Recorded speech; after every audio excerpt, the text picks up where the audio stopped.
The Galactic Council's chamber floated silently in the void, a vast structure that gleamed with metal and light. Stars reflected on its polished surfaces and endless corridors stretched beyond the eye.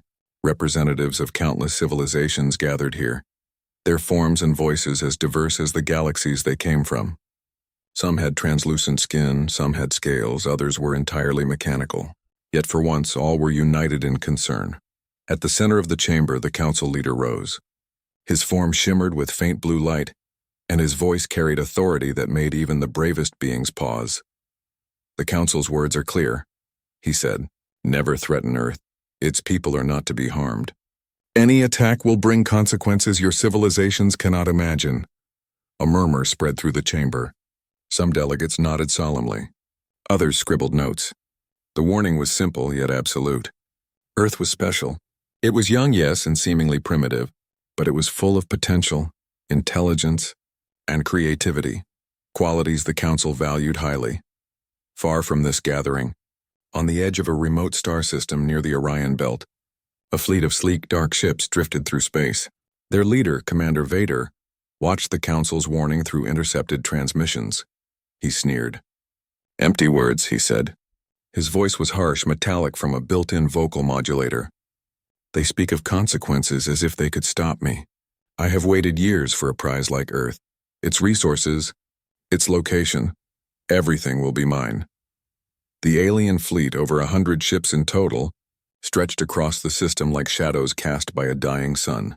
Vader's crew moved efficiently, checking weapons, adjusting shields, and preparing scouting drones. Unlike the Council, they had no desire for diplomacy. They believed in power, speed, and control.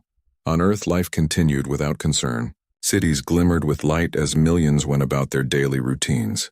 In Tokyo, a child ran through the streets, laughing as her friends chased her. In New York, commuters rushed past towering buildings unaware of the stars beyond.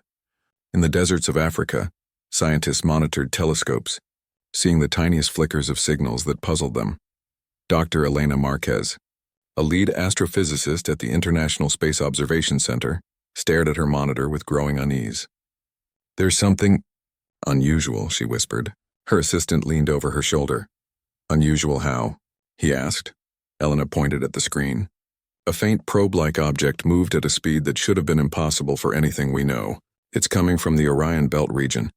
It's artificial, I think. And it's observing us," the assistant frowned. "You think it's hostile?" Elena shook her head. "I don't know. But we need to alert authorities. This isn't normal. Our satellites can't explain it. It's watching." Meanwhile, far above Earth, satellites and observatories registered the first approach of the alien fleet. They moved silently, almost elegantly, cutting through space with precision. Their scouts sent signals back, images of Earth and its bustling cities. Fator studied them with cold amusement.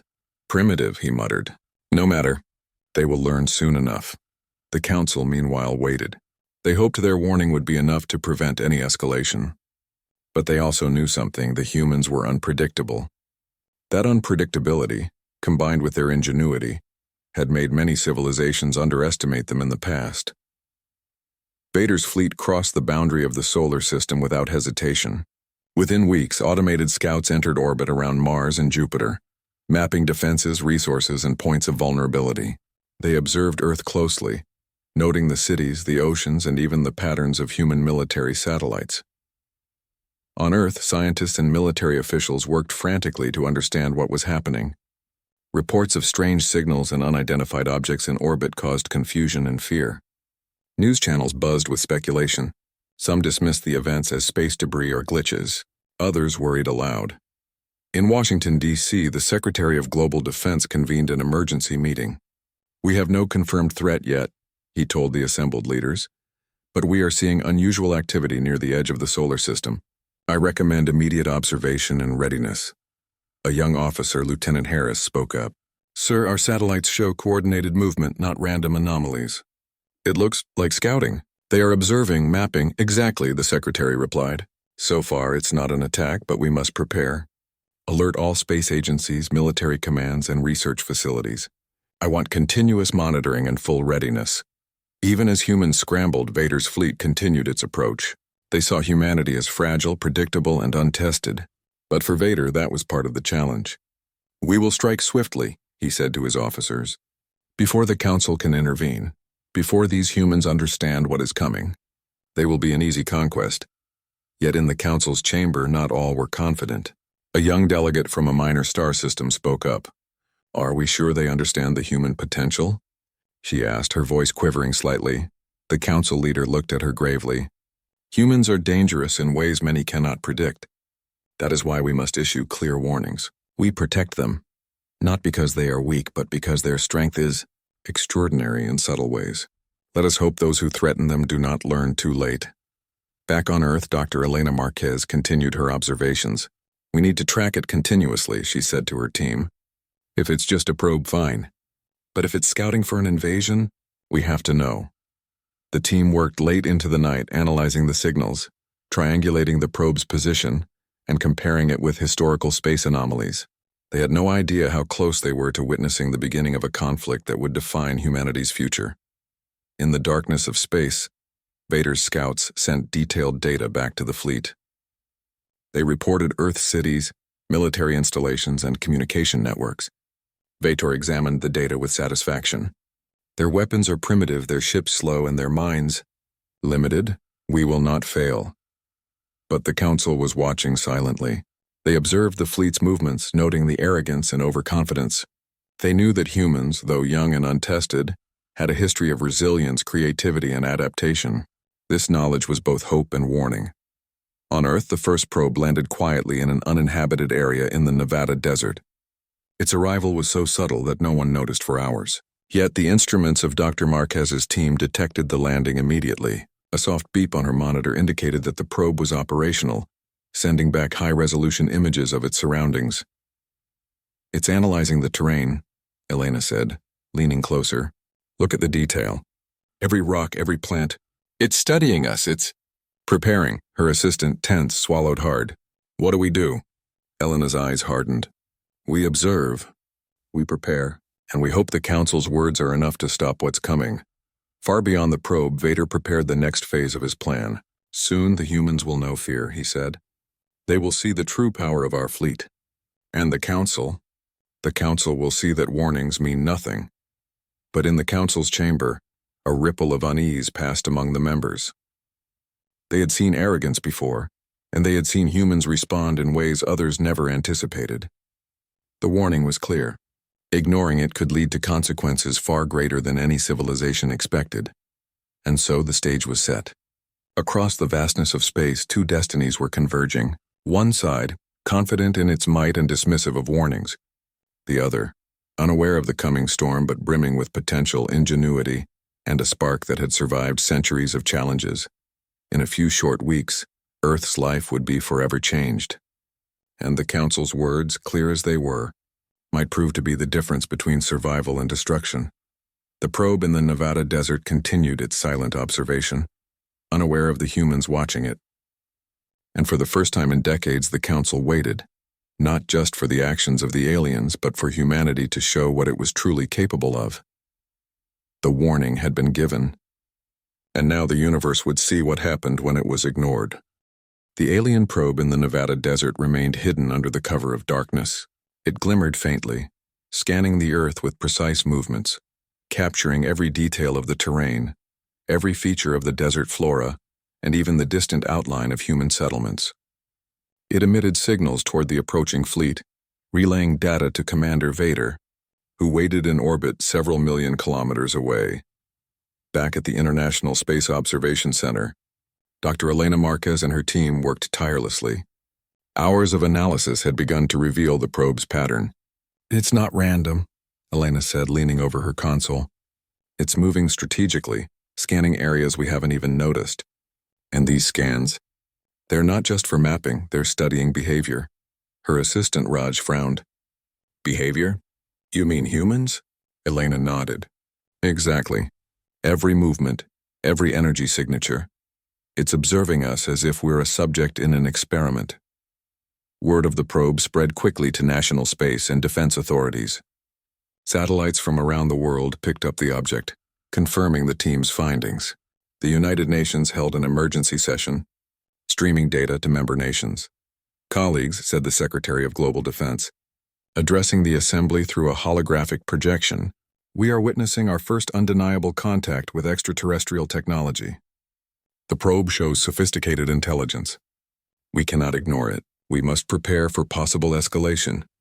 From orbit, Vader observed Earth with sharp satisfaction. Their communications are slow, he said to his officers. They have noticed the probe, but they do not understand its purpose. Soon they will. Soon fear will teach them obedience. On Earth, scientists debated what to do. Some suggested destroying the probe, fearing its presence could signal the start of an invasion. Others, including Elena, argued against it. If we destroy it, Elena said firmly, we may provoke an attack. We don't know what they are capable of. Observation is better than confrontation for now, but we must prepare. Meanwhile, Lieutenant Harris and a team of young engineers worked on modifying existing defense satellites. Originally designed to monitor asteroids and minor threats, the satellites were now repurposed to track alien movements. Harris checked the coordinates, eyes tense. We can't even imagine what their weapons look like. But we can at least be ready to track them. That's step one. In space, the alien fleet continued its slow, deliberate advance. Each ship was larger than Earth's combined satellite network and bristled with weapons beyond human comprehension. Scouts moved ahead, relaying data back to Vader's command vessel. The humans' first direct encounter came unexpectedly. A small reconnaissance shuttle, piloted by Lieutenant Harris himself, was dispatched to intercept one of the alien probes orbiting near Mars. The shuttle was fast and maneuverable, but its weapons were basic. Harris approached carefully, using stealth protocols to remain undetected. The alien probe noticed the shuttle almost immediately, but it reacted in ways Harris did not expect. It did not fire. It did not retreat. Instead, it moved erratically, observing the shuttle with what Harris thought might be curiosity. He sent images back to Earth, hoping the scientists could decode the alien behavior. Elena studied the images, her mind racing. They're underestimating us, she said to her team. They think we are predictable. But look at how the shuttle maneuvers. It's clever, adaptable. They don't understand human creativity yet. Harris returned to Earth, reporting every detail. The council, watching from afar, took note as well. In their chambers, they whispered among themselves, acknowledging what many had suspected. Humans were far from ordinary. Vator, however, remained confident. They are slow, he said, his mechanical voice sharp. They react, yes, but they cannot organize fast enough. Soon we will show them true power. On Earth, humanity began to rally. Nations with advanced technology shared resources, combining satellites, radar, and energy-based weapons research. Engineers tested defensive drones in deserts, oceans, and mountains. Scientists calculated possible alien attack patterns, learning to predict movements and counter them using unconventional methods. The first public sighting of the probe sparked widespread attention. News channels broadcast images of the desert object, causing both panic and awe. Citizens speculated about alien life for the first time in generations, and children stared at the night sky with curiosity and fear. In the Nevada desert, the probe's sensors picked up human movement. Military teams moved cautiously, taking measurements and documenting its position. It observed silently, sending signals back to Vader. The aliens recorded every human action, every human decision. It was analysis at a scale the humans could barely imagine. Meanwhile, Vader issued the next order: prepare for orbital positioning. His fleet would soon arrive near Earth's orbit, establishing a visible presence as a show of strength. Yet even in the face of overwhelming power, the Council's warning remained in the back of his mind, though he dismissed it as irrelevant. On Earth, scientists continued to discover new anomalies from the probe. It emitted bursts of energy that interfered with communications, only for a few seconds at a time. It's testing our reactions, Elena concluded. It wants to see how we adapt, how fast we can solve problems. Every small test helps it understand us. Across continents, engineers and military officers devised countermeasures. Drones were equipped with sensors to mimic alien readings. Decoys were prepared, and satellites were armed with ion-based energy pulses capable of minor disruptions. Humans could not match the aliens in raw firepower, but they could match them in unpredictability and adaptability. One night, Lieutenant Harris and a small reconnaissance team noticed something alarming. A section of the alien fleet had moved closer than expected. The ships formed a pattern that indicated preparation for an initial orbital blockade. Harris's heart pounded. "They're testing us," he whispered to his co-pilot.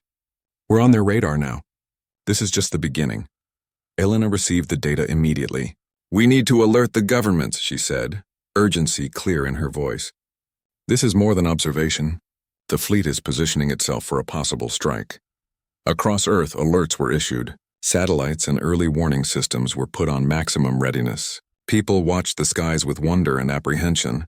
Humanity was no longer alone, and the first signs of contact carried a weight that the world had never felt before. Yet the aliens still underestimated humanity. They assumed fear would paralyze them, that they would be easy prey for conquest. Vator calculated the humans' capabilities based on data collected from the probe, but he could not anticipate their ingenuity, creativity, or unity. Even as the fleet prepared, humans continued their clever responses. In secret laboratories, engineers experimented with solar energy bursts as potential disruption techniques. Satellites were programmed to communicate misleading data to confuse alien sensors. Human intelligence and problem-solving were coming into play in ways the aliens could not yet predict. The council observed silently, their voices echoing in the chamber. "Humans adapt quickly," one delegate said. "They are young, yes, but they are resourceful. They may surprise us." Vader, confident but unaware of the council's concern, issued his next command.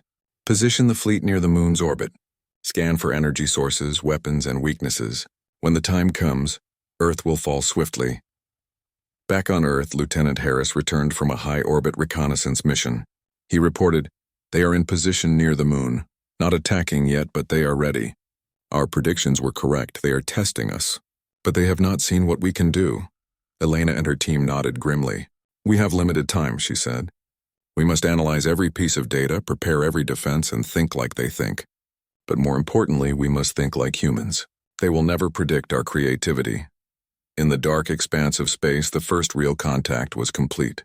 The probe had observed. The fleet had arrived. The council had warned. And humanity, unaware of the true scale of the challenge ahead, was about to show the universe that it was not as weak or ordinary as anyone, especially the aliens, had assumed.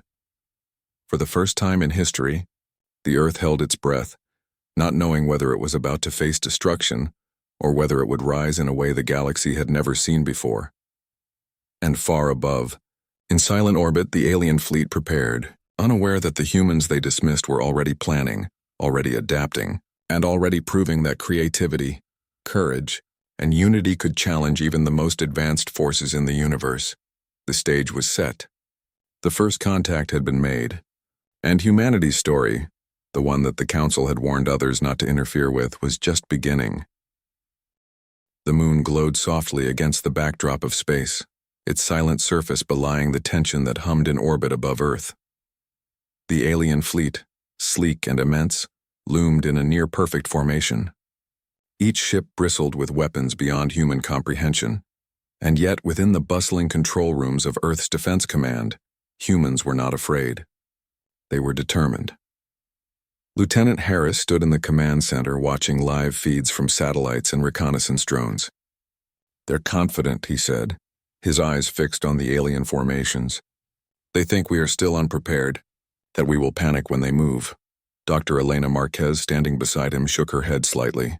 "They're underestimating us," she said. "Humans adapt. They think strategy is only about weapons and shields. They don't understand creativity." Across continents, nations worked in unison as never before. Engineers converted satellites into defensive platforms, equipping them with energy pulse emitters capable of interfering with alien sensors. Decoy drones designed to mimic entire cities were launched to confuse the aliens. Humanity had no massive fleet in space, but what it lacked in firepower it made up for with imagination. In orbit, a small human shuttle moved silently toward one of the alien scout ships. Its mission: gather real-time intelligence and, if possible, disrupt the alien systems. Lieutenant Harris piloted it, heart-pounding. Every maneuver was calculated, yet flexible. Every decision counted. The alien scout noticed the shuttle immediately. Vader's sensors registered the intrusion, and he sneered. "Engage it. Show them they cannot play in our space." The scout fired a pulse at the shuttle, but Harris anticipated the attack. With a sudden maneuver, the shuttle dodged and released a small drone carrying a reflective surface. The drone spun rapidly, confusing the alien sensors. For the first time, the scout faltered, its systems momentarily unable to track the shuttle properly. "Got them," Harris exclaimed over the comlink. "They're not as perfect as they think." Back on Earth, scientists and engineers celebrated quietly, though the danger was far from over. The data from the shuttle revealed critical weaknesses in the alien fleet. Certain energy emissions were vulnerable to interference, and their coordination depended on predictable sensor readings. Humanity could exploit that. In a strategic meeting held across a secure holographic link, the world's leading defense commanders and scientists devised a plan. Instead of confronting the aliens head-on, they would use misdirection, unconventional tactics, and environmental advantages. Mountains, oceans, and even the sun itself became part of the strategy. "Humans fight differently," Elena explained. "We do not always rely on brute force. We observe, adapt, and surprise. The aliens expect patterns. They expect us to act predictably. We will not." As Earth's plans took shape, Vader prepared his next move. "Position all ships for orbital dominance," he ordered. "Their planet will be within reach. Their defenses are weak. Fear will make them easy to control." The first real engagement came near the orbit of Mars. A section of the alien fleet attempted to sweep through, intending to establish a chain of surveillance that would choke Earth's communications. Humans responded with a combination of decoy satellites and energy pulses. The aliens, expecting immediate surrender, were caught off guard. A satellite emitted a concentrated burst of energy that temporarily disabled their scout sensors. Simultaneously, drones created holographic images of massive fleets that did not exist, causing confusion. The alien ships reacted, firing at illusions, wasting precious energy and breaking formation. Vator's voice crackled through the command net. "What is happening?" he demanded. His officers scrambled to correct the errors. The humans' unpredictable tactics were unlike anything they had anticipated. Meanwhile, on Earth, civilians watched the night sky in awe. Some thought the flashes in orbit were explosions. Others believed them to be meteor showers. No one knew the scale of the battle unfolding silently above. Humanity's ingenuity was their shield.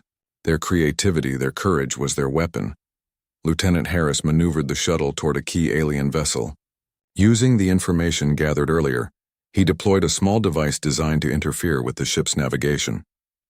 The alien vessel wavered in its orbit, then spun slightly out of control. Harris and his team barely managed to escape. But the message was clear.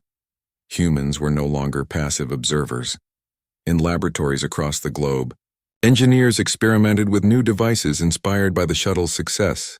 Simple ideas, reflective materials, energy pulses, decoy patterns were multiplied across dozens of satellites. Earth's defenses became a living network, constantly adapting.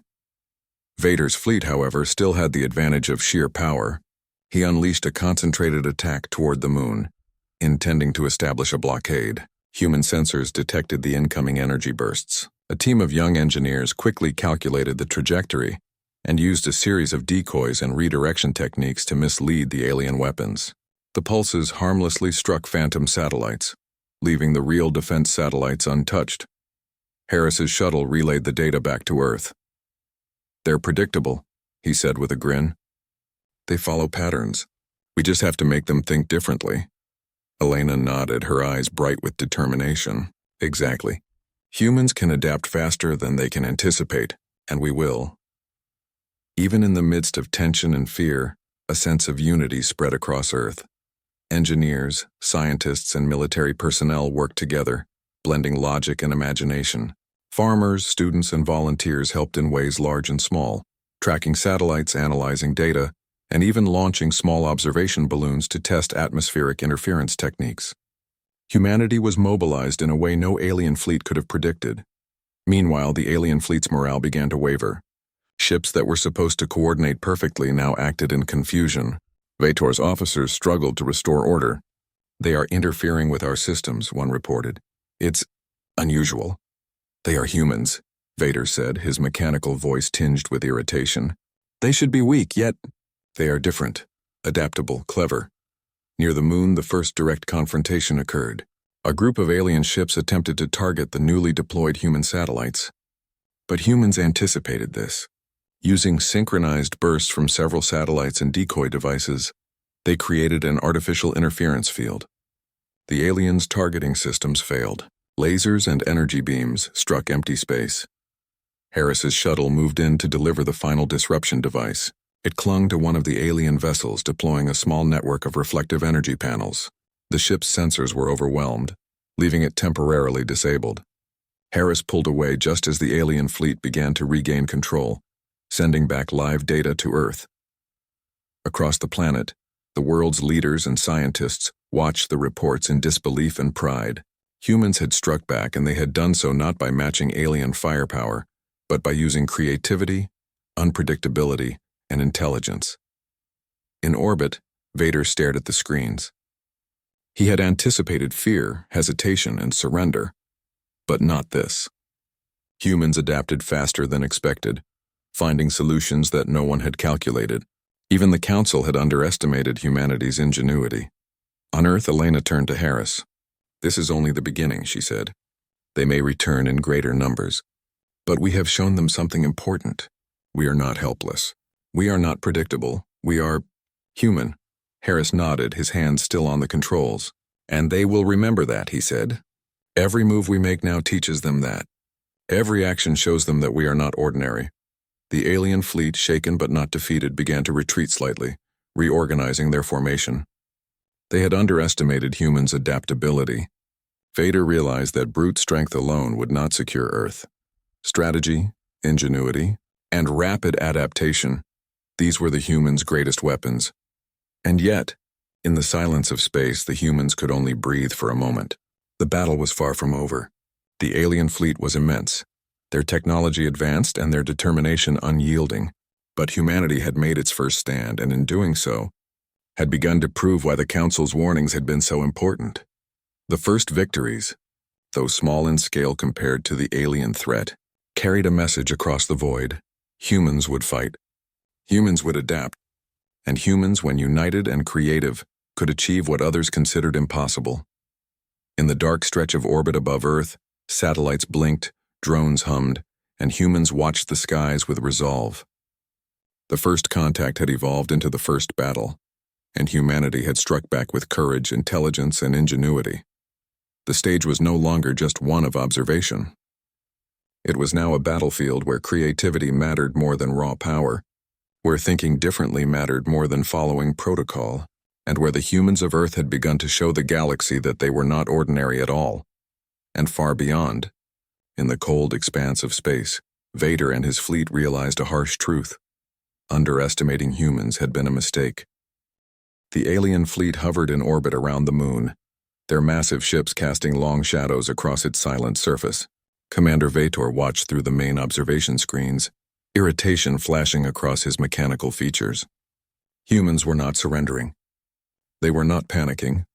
They were adapting, and with each new maneuver they grew bolder. In the command center on Earth, Lieutenant Harris monitored the alien ship's patterns. "They're regrouping," he said, "but their formation is already fractured. Their confidence is slipping." Dr. Elena Marquez leaned closer to the screen, her mind racing. "We've seen this before," she said.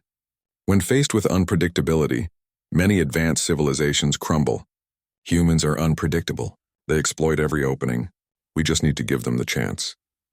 The next phase of humanity's strategy relied on deception, ingenuity, and timing. Across the globe, engineers and scientists prepared an elaborate series of maneuvers designed to confuse the aliens' targeting systems. Satellites were repositioned, drones were programmed to mimic entire cities, and energy bursts were calculated to reflect from the moon's surface, creating illusions of movement that did not exist. Harris's shuttle took the lead once more, slipping through the dark void with careful precision. Its mission was to plant several small devices along the path of the alien fleet, devices designed to create interference in the alien communication and navigation systems. Vator, observing the humans' movements, began to feel a twinge of frustration. "How can a species so young and seemingly primitive think so cleverly?" he demanded. His officers tried to reassure him, but even they were beginning to feel uneasy. Humans were acting in ways that no data could have predicted. On Earth, Elena's team watched the shuttle's progress on multiple monitors. "It's working," she said with a rare smile. "The first devices are in position. The fleet's sensors are starting to misread signals. They won't know what's real and what's decoy for several crucial minutes." The first engagement of the day began near the moon's far side.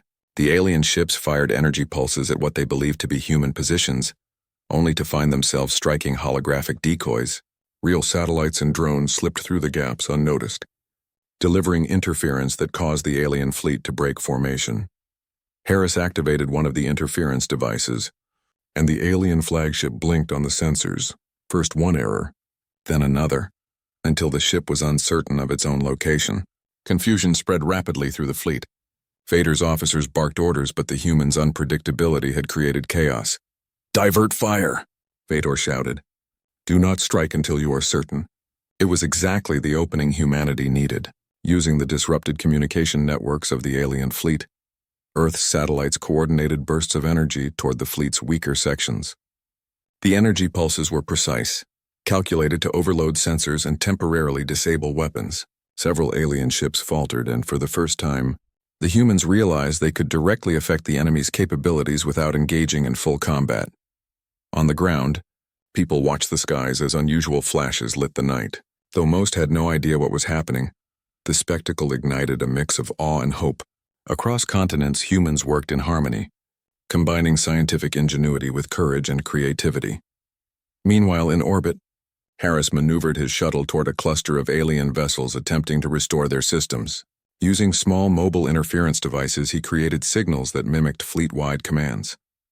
The alien ships began following false instructions, moving out of formation and leaving gaps that Earth's satellites exploited. Elena's team monitored the progress closely. "They don't expect this," she said. "They've never faced a species that uses imagination as a weapon. Every new solution they encounter disrupts them further." Vator, growing increasingly desperate, tried to restore order. "Focus fire," he commanded. "Ignore the illusions." But it was too late. The humans' tactics had already spread chaos through the fleet. Ships collided lightly with one another, their energy systems misaligned. The flagship, Vader's Pride, was forced into defensive maneuvers rather than offense. For the first time, he saw that humans could fight intelligently, not just react blindly. On Earth, the Council watched silently from afar, their holographic monitors capturing every detail. "They have reached a turning point," one delegate murmured. "Humans are no longer passive. They are rising to the challenge. Their ingenuity is extraordinary." Back in orbit, Harris activated the final sequence of interference devices. The alien fleet's communication network, once flawless, now resembled a tangle of crossed signals. Ships could not coordinate. Targeting systems failed. Weapons were misdirected. Vator's confidence faltered for the first time. Vader's mechanical voice was strained. "They are unpredictable. Their strategy, it works." Despite the chaos, humanity did not strike recklessly. Each move was calculated, designed to maximize disruption while minimizing risk. Earth's goal was not annihilation but survival, and every victory reinforced the planet's determination. In the midst of the battle, a smaller squad of alien ships tried to bypass the interference, targeting key satellites for destruction. Harris's shuttle, supported by newly programmed drones, intercepted them. Using rapid maneuvers and decoy signals, they led the alien squad into a trap of misaligned energy bursts, temporarily disabling their weapons. Across Earth, scientists and engineers celebrated quietly. Humanity had achieved a significant turning point. The aliens were no longer in full control. Humans had demonstrated that intelligence, creativity, and adaptability could counter superior technology. Even Vader could not deny it. The humans had learned, adapted, and struck back in ways no calculation could predict. Every move they made seemed to anticipate his next action, and every small victory built confidence among humans. In a global communication broadcast, world leaders addressed their people. "Tonight we have shown that we are not helpless," the Secretary of Global Defense said. "We face an unprecedented threat. Yet we have proven that courage, intelligence, and unity can make a difference. Humanity has begun to strike back, and we will continue to adapt." On Earth, children stared at the night sky, imagining what lay beyond. Scientists and engineers worked tirelessly, inspired by the knowledge that their creativity was protecting their world. soldiers and pilots trained for possibilities beyond comprehension, knowing that every action mattered. Meanwhile, Vader's fleet was forced to withdraw slightly from the moon, regrouping and attempting to repair the chaos the humans had created. But even as they did, the message had been delivered. Earth would not surrender easily. Humans had proven that even with inferior numbers and technology, they could strike back with intelligence and imagination. The Council, observing in silent awe, nodded among themselves. "They have learned the first lesson of survival," one delegate said. "Humans are not weak. They are cunning, adaptable, and courageous, and now they have proven it to the galaxy." As the night passed on Earth, Harris's shuttle returned safely to the command center. He reported the results of the interference operations, showing the fleet's temporary retreat and the confusion sown among the alien ships. Elena smiled. "This is only the beginning," she said. "But tonight we have changed the course of history. The humans have struck back, and they have done it in a way that no one could have predicted." The aliens, regrouping in orbit, realized that brute strength alone would not achieve their goals. They had underestimated humanity's creativity, their unpredictability, and their determination. Commander Vader's pride had suffered, and for the first time, he acknowledged a difficult truth. Humans were formidable opponents, capable of more than raw power could measure. Across Earth, people went to sleep under the stars, unaware of the full scale of the battle above, yet feeling a quiet sense of pride. Humanity had begun to rise not as victims but as defenders, using courage and ingenuity to face a threat far beyond their previous understanding. And far in the void, the alien fleet watched, regrouped but shaken. They had learned that Earth was no ordinary planet and humans were no ordinary species. The turning point had been reached, and the galaxy had begun to take notice. The battle was far from over, but humanity had proven one undeniable fact. When creativity, courage, and unity were combined, even the greatest threats could be challenged. The humans of Earth were no longer just observers, they were fighters, and the universe had begun to realize that underestimating them could be a mistake that no one would forget.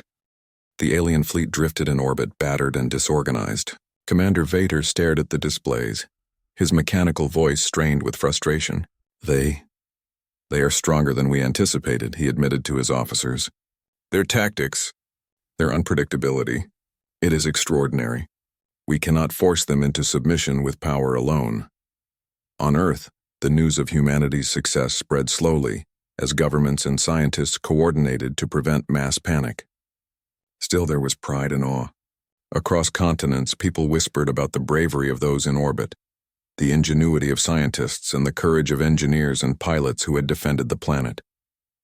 Humanity had faced an overwhelming force, and had not only survived but had turned the tide. Lieutenant Harris returned from a reconnaissance mission, his shuttle landing gently at the orbital command station. He reported directly to Dr. Elena Marquez. "The fleet is in retreat," he said. "Their formations are fractured, their communications are compromised, and their morale is low. They are reconsidering their approach."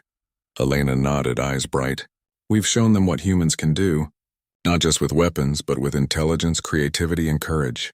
That's what makes us different. That's what makes us strong." Across the globe, engineers continued their work. Even as the alien fleet weakened, they refined their satellites, improved their interference systems, and deployed decoys to confuse any remaining ships. Humanity understood that vigilance was necessary. The battle might be won, but the war for recognition in the galaxy was just beginning. In the Council's chamber, holographic monitors displayed the retreating alien fleet. Delegates whispered in astonishment. "They have done it," one said. "The humans have defended themselves against a superior force. Their ingenuity, their courage. It is unlike anything we have seen." The Council leader, a being of shimmering energy, addressed the assembly. "Earth is no longer merely a planet under our protection," he said. "Humans have proven that they can rise to challenges that would defeat other civilizations. They are resourceful, intelligent, and courageous. From this day forward, they deserve recognition in the galaxy." Back on Earth, military leaders held a joint briefing. "We have achieved something historic," the Secretary of Global Defense announced. "The alien fleet has retreated. They have learned that humanity is not to be underestimated. This victory is not only strategic but symbolic. Humanity has shown that intelligence, creativity, and unity can overcome superior power.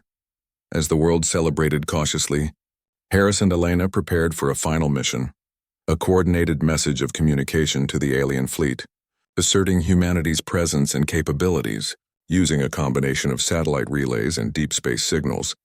The message was simple but firm. Earth was capable of defending itself, and any future aggression would be met with equally clever resistance. The alien fleet received the message. Vator studied it silently, a rare sense of respect forming in his mechanical mind. He realized that these humans were not merely survivors. They were formidable strategists. They were a species that could not be crushed by fear or force. "The humans have changed everything," one of his officers admitted quietly.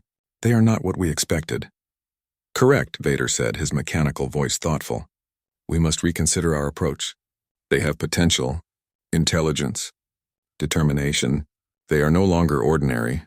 Across Earth, people looked up at the night sky, sensing that the world had changed forever.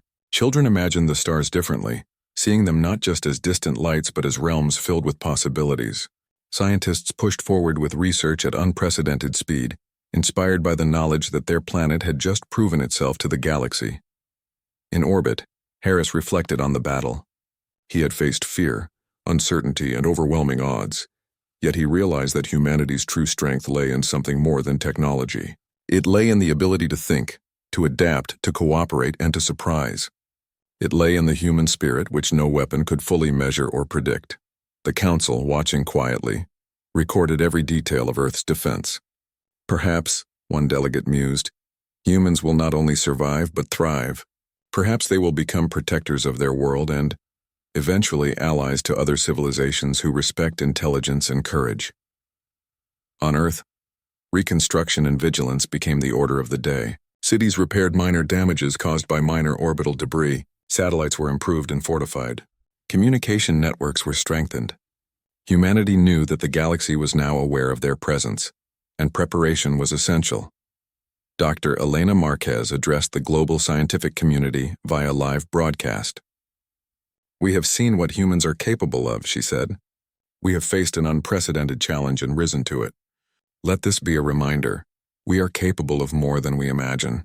Creativity, intelligence, and courage are our greatest weapons, and together, humanity can achieve the impossible." Meanwhile, in the quiet corridors of military and space stations, young officers and engineers began planning long-term strategies. They designed new spacecraft, prepared advanced defensive satellites, and created programs for training future generations of pilots and scientists. They understood that Earth had earned the galaxy's attention, and preparation was key to survival and recognition. Even as humanity celebrated cautiously, the Council acted. Delegates officially acknowledged Earth's rising role in interstellar affairs. Communications were opened for diplomacy, guidance, and, if desired, participation in galactic councils. The humans' victory had earned them a reputation that few species ever achieved, a combination of resilience, intelligence, and ingenuity that demanded respect. Vader's fleet, now in retreat, carried back a lesson that would echo through alien civilizations. They had encountered a species that could not be crushed by fear or force. They had underestimated humans' ability to adapt and create solutions under pressure. Their arrogance had been met with brilliance and strategy. On Earth, Lieutenant Harris looked out the viewport at the retreating alien vessels. "They'll be back," he said quietly. "But next time they will think twice." Dr. Elena Marquez nodded. "And we'll be ready, not just with weapons, but with minds that can think beyond theirs. Humans are clever.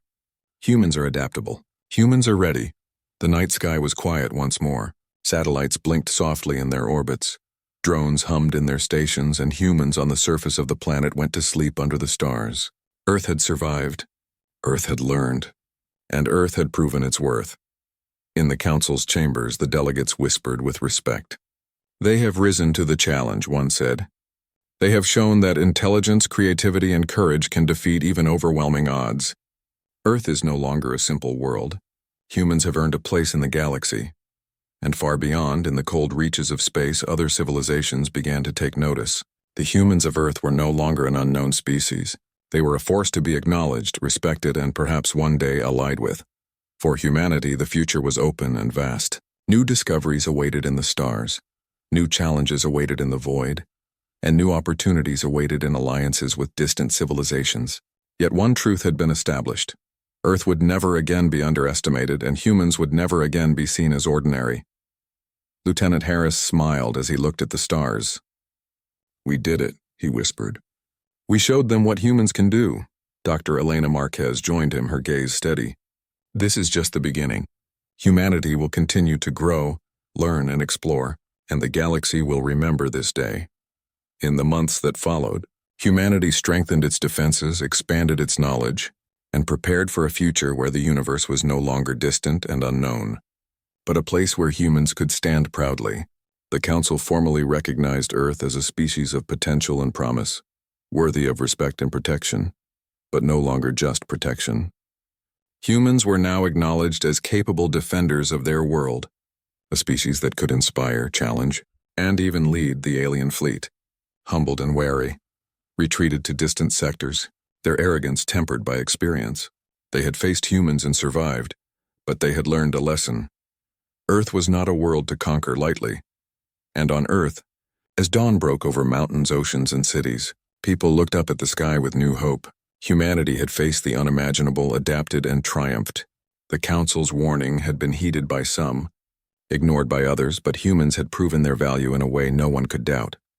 The stars above twinkled silently, holding the promise of new adventures, new challenges, and new horizons.